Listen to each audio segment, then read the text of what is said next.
War is an algorithm. We will show its price. 8 days after the invasion of Iraq in 2003, the Deputy Defense Secretary told Congress, "We are dealing with a country that can really finance its own reconstruction, and relatively soon." A decade later, the United States had spent $60 billion on Iraqi reconstruction. The Congressional Commission on Wartime Contracting estimated that between $31 billion and $60 billion of that had been wasted, lost to fraud, or mismanaged.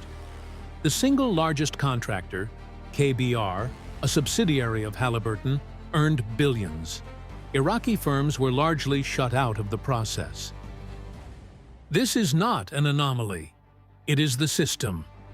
The countries that destroy infrastructure are, in most cases, the same countries whose companies rebuild it. The economics of reconstruction flow in a predictable direction, from the destroyed nation's future back to the intervening nation's corporate balance sheets. We are going to calculate exactly how that mechanism works. The Iraq numbers: the U.S. spent at least $138 billion on private security, logistics, and reconstruction contractors in Iraq, according to CNN's analysis of federal contracting data. That figure includes everything from diplomatic security to power plants, from logistics support to water treatment facilities. KBR, formerly a subsidiary of Halliburton, the company led by Dick Cheney before he became vice president, was the single largest recipient of reconstruction contracts. Its subsidiary received an open-ended logistics contract, the Pentagon's Logistics Civil Augmentation Program, that covered setting up military bases, maintaining equipment, and providing food and laundry services. The contract had no defined end date and no firm price cap. Bechtel received contracts worth up to $1.8 billion for infrastructure reconstruction. Parsons Corporation received $1.3 billion. Fluor and Washington Group International each received hundreds of millions. The top 10 contractors alone captured tens of billions of dollars. They said, Iraq will finance its own reconstruction through oil revenues. They got: the United States spent $60 billion in reconstruction grants, not loans. The money flowed primarily to American companies. Iraqi contractors received a fraction of the total. Members of Iraq's governing council told Congress that paying Iraqi firms to do the work would have cost 90% less than paying American ones. The fraud dimension. The Special Inspector General for Iraq Reconstruction, a congressionally mandated oversight body, spent 8 years auditing the reconstruction effort. Its final assessment, $6 to $8 billion, was lost to waste, fraud, and abuse. The exact figure, the Inspector General noted, can never be known, because record-keeping was so poor that billions of dollars in contracts could not be matched to the work they funded.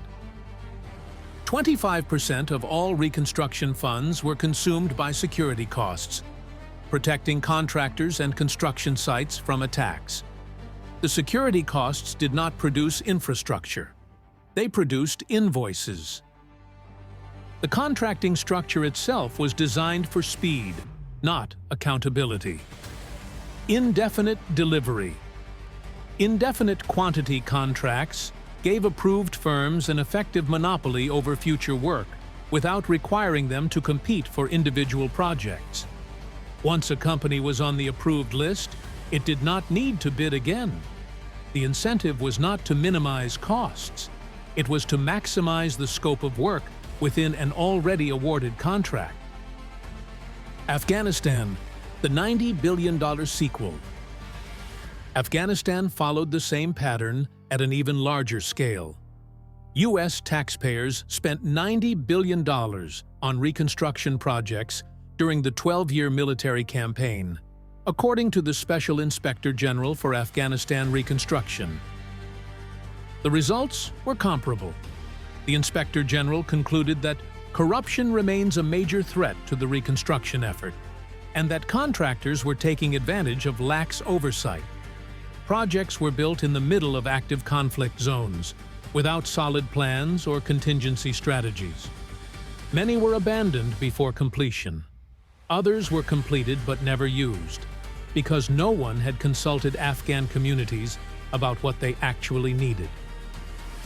The Brown University Costs of War project calculated total U.S. expenditures on Iraq and Afghanistan, military, diplomatic, and reconstruction, at over $8 trillion. Of that, half went directly to defense contractors, according to analysis of Pentagon spending data.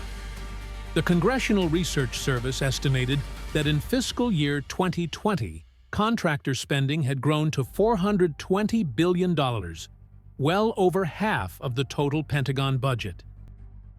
The political infrastructure. Reconstruction contracts are not awarded in a vacuum. They are awarded in a political ecosystem that has been carefully constructed over decades to ensure that the flow of money moves in predictable directions. The International Consortium of Investigative Journalists reported that over 70 American companies and individuals, all donors to the presidential campaigns of George W. Bush, won up to $8 billion in contracts for work in post-war Iraq and Afghanistan over a 2-year period. The correlation between political donations and contract awards was documented, though no single case was proven to constitute direct quid pro quo. The defense and reconstruction industry spent $2.5 billion on lobbying over 2 decades, accompanied by $285 million in campaign contributions, according to the Center for Responsive Politics. The industry maintained over 766 lobbyists in 2021, more than one for every member of Congress. The political infrastructure that sustains reconstruction contracting is at least as robust as the physical infrastructure it builds. The capital flow. The economics of reconstruction as a business model can be stated simply. The intervening nation destroys infrastructure with borrowed money. It then rebuilds that infrastructure using taxpayer funds through contracts awarded primarily to its own companies. The companies earn profits. The taxpayers absorb the cost. The destroyed nation receives infrastructure of variable quality, built at inflated prices, and often requiring continued maintenance contracts from the same firms that built it. This is not conspiracy, it is incentive structure. When American firms are the most experienced, the most politically connected, and the most familiar with Pentagon contracting procedures, they win contracts. When Iraqi firms are excluded from the process, as they largely were in the early years of Reconstruction, the money flows outward. The Iraqi Deputy Prime Minister described the projects as well-intentioned, but poorly prepared and inadequately supervised. The Pentagon's contracting office in Baghdad was chronically understaffed despite a peak presence of over 170,000 military personnel. By 2005, the U.S. Embassy was incapable of matching projects with the contracts that funded them. The cycle. The reconstruction as business model cycle has a predictable structure. It begins with military intervention, justified by security, humanitarian, or strategic rationale. Destruction follows. Reconstruction contracts are awarded to domestic firms. Money flows from taxpayers to corporations. The destroyed nation receives infrastructure, but at a cost far exceeding what local firms would have charged. Maintenance contracts extend the relationship indefinitely. And if conflict resumes, as it did in Afghanistan, the cycle begins again. This cycle does not require malice. It requires only that the political and economic incentives align. And they do, reliably. Defense contractors have every reason to support interventions that generate reconstruction demand. Politicians have every reason to award contracts to firms in their districts. And the destroyed nation has no political leverage to demand better terms. The Afghan government attempted to push back. Afghan officials repeatedly requested that more contracts be awarded to local firms. Requests were partially accommodated.